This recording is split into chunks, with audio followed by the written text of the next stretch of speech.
understand your role and the role of the Intelligence Committee in that process. I must conclude that the White House used your talking points to perpetrate its own misguided political agenda. I believe that the White House wanted America to believe al-Qaeda to be on the run. And thus, they needed the attacks to be in response to an anti-Islamic video, and so the White House used your talking points to say so. My friends, I've seen a lot of strange things in my time, but that has to be the most bizarre statement that I have ever observed. This is all about a presidential campaign. This is all about an effort to convince the American people that the President of the United States had everything under control. The next day, after the Sunday talk show, Susan Rice said, Al-Qaeda has been decimated. False. That the embassy was safe and stable and secure. False. And, of course, the whole issue of blaming an internet video lasted on and on for a couple of weeks when it was clear that the evidence did not indicate it. I'd yield to my friend from South Carolina on this issue, and I'll return. Okay, thank you. This email, to remind the body of what we're talking about, this email was released as a result of a lawsuit, not voluntarily by the White House.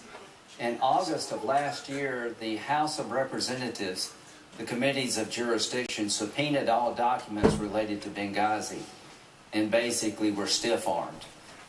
Senator McCain, Ayotte, and myself have written enough letters to destroy a small forest of the White House with nothing to show for it, virtually. There was a private organization called Judicial Watch who sued under the Freedom of Information Act, and an independent judiciary, thank God for that, ordered this White House to disclose this email just days ago. Knowing that the email was going to come out, the White House provided it to the Congress a few days ago. What does that tell us? Right hands. Do you solemnly swear or affirm that the testimony you are about to give will be the truth, the whole truth, and nothing but the truth? Thank you. Please be... In the middle of the night, 3 a.m. Stuttgart time, when you knew you had an ambassador down, and later in the night, you knew you had personnel on the CIA annex roof, and there was an exchange of fire. What would you have expected in your military experience to happen? Go, go, go. What would you say to the mother of one of the people that was killed? Did the military, did the Pentagon, did the United States of America do everything it could to save those people? I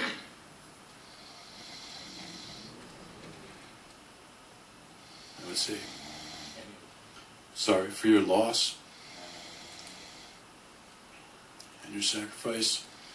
We should have done more, whether it was in preparation prior to or execution at the time. Even if we simply just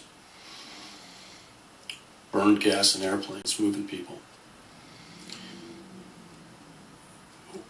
We have to have the confidence of the American people that provide us with their sons and daughters, brothers and sisters, moms and dads, and continue to fill the uniforms and to fill those civilian positions that are so key and so brave as well out there in harm's way. We have to ensure that we rebuild the trust. This is Bob level talking to you now. We have to rebuild their trust. It's a big part of why I want to be here, because we need to say to them, we should have done more. And we owe it to the memory of those 4 people that are fallen and to those that were hurt and wounded. Could we have done more?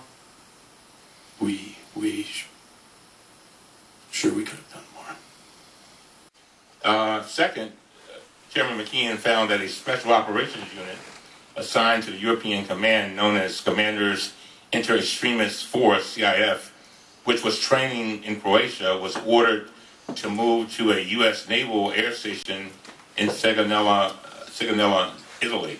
Do you dispute that? No, sir.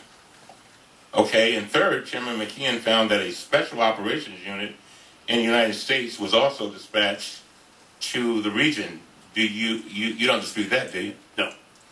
So I'm afraid I just don't understand why you are testifying here today on the oath that the United States military did not try to help the night of the attacks, and how do you explain that? And if I'm misstating you, correct me. Yes, I did not say that they did not try the so, evening of those attacks. So what did you say? I'm sorry. Again, I know General Ham is watching this. I want him to be clear. Go ahead. Mr. Cummings, would you yield for question? I'm trying to understand. All of the units that you mentioned were deployed to Tripoli. None of them were ever headed to Benghazi. You know that, right? Yes. Okay, so when it comes to what was done for the people dying in Benghazi, none of those were going to help them. They weren't activated for the people dying in Benghazi. Well, I asked him what I wanted to ask him. He was very clear, and I appreciate it. Thank you. More than 3 years ago, a wave of political change swept through the Middle East and North Africa. This Arab Spring promised hope for people oppressed by dictators for decades.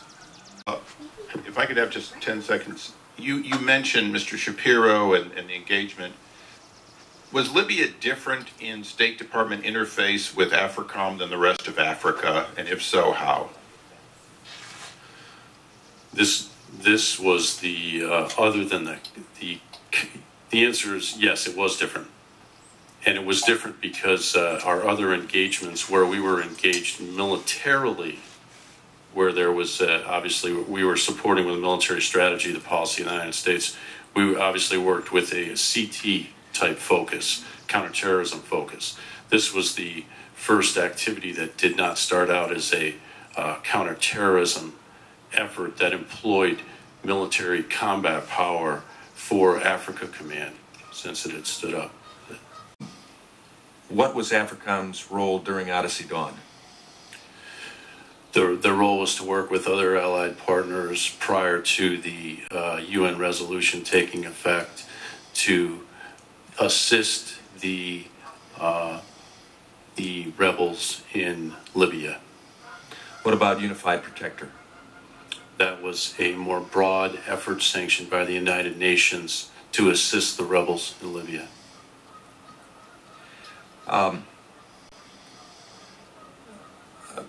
Dr. Garnstein Ross,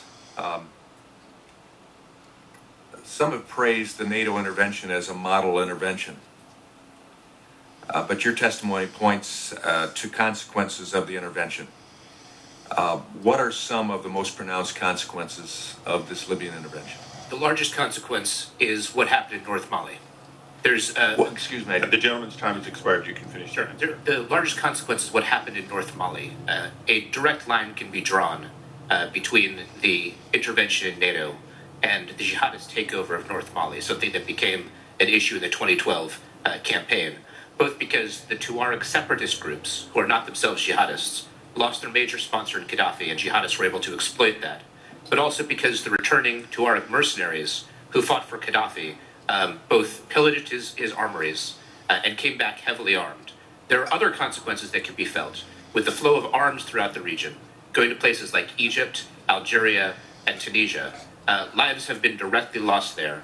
And one thing that we can see that happened in January of this year is the shoot-down of an Egyptian military helicopter. We don't know for sure where those arms came from, but both the UN panel of experts, which looks at the diffusion of Libyan arms, and also contemporaneous media accounts, believe that Gaddafi's armories are the most likely place that militants were able to get this weaponry to shoot down the helicopter. I think that when you look at the unintended consequences, it has made the region much less stable. Thank you, Mr. Chairman, and I yield such portion of my time to Mr. Chaffetz as he wishes to use. I thank the gentlewoman from Wyoming. To follow up on the chairman's point, General, and to the point the ranking member is trying to make, we had two fast teams that, in a public setting, General Hamps has said can respond within hours, and I think that begs the question: why did the fast team go into Tripoli, and it took them almost 24 hours to get there? 24 hours. These people operate on an N plus just a few hours, and yet it took them 24 hours. I think that begs the question.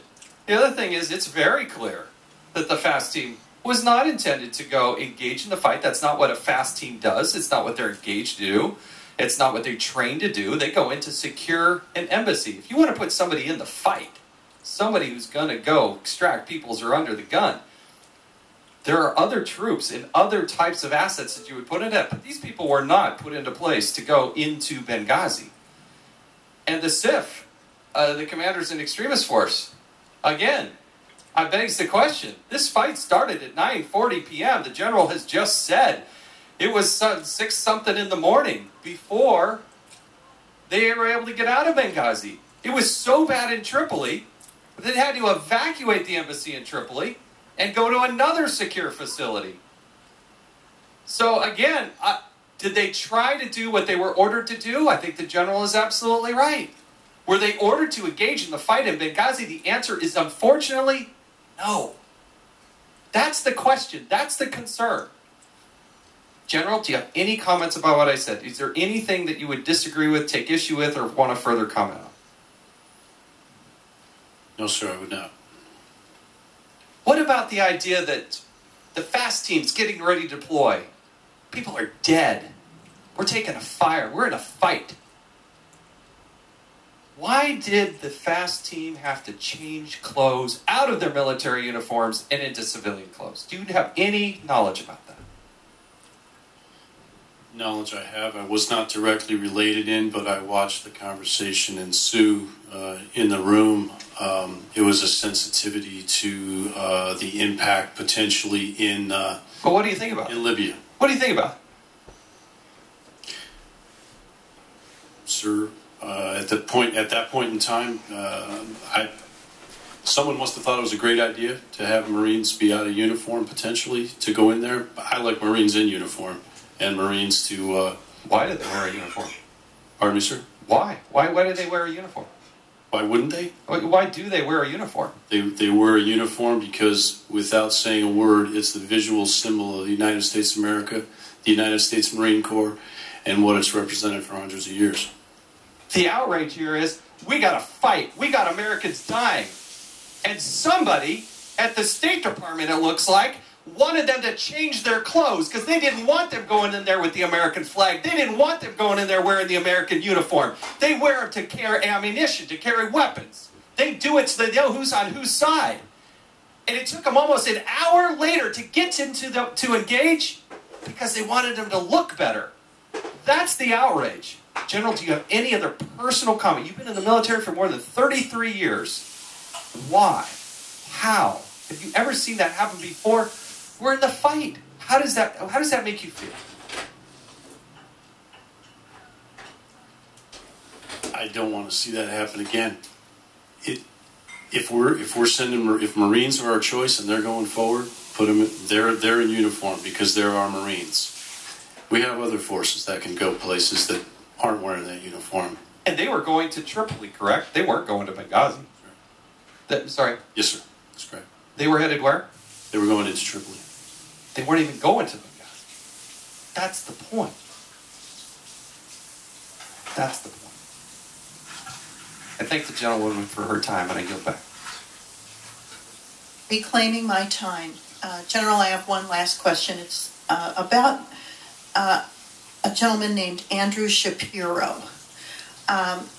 This is someone who is a former Assistant Secretary of State, former Senate staffer to former Secretary Clinton, played a prominent role in coming out to AFRICOM and providing guidance on what the military would do with respect to Libya.